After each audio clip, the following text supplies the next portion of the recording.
A bad torque converter manifests primarily through slipping and overheating. Slipping occurs when the torque converter fails to properly lock up, leading to a delay in power transfer. You'll notice the engine revving higher than usual without a corresponding increase in vehicle speed, feeling like a loss of acceleration or shifting problems. Overheating arises from excessive friction or fluid breakdown, causing transmission temperatures to spike above 200 degrees Fahrenheit or 93 degrees Celsius.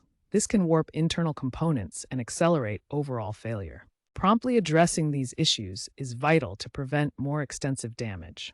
These symptoms can often be detected early using real-time monitoring apps connected to your vehicle's OBD2 system. Transmission shudder is another key symptom of a failing torque converter. It presents as a vibration or shaking, typically during acceleration at lower speeds. This vibration results from uneven clutch engagement or fluid cavitation within the torque converter. Neglecting maintenance can lead to contaminated fluid, which is a primary cause of shudder. Prevention is key.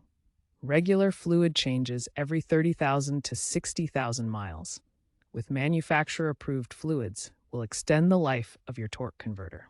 Remember, addressing these symptoms early on will prevent further issues.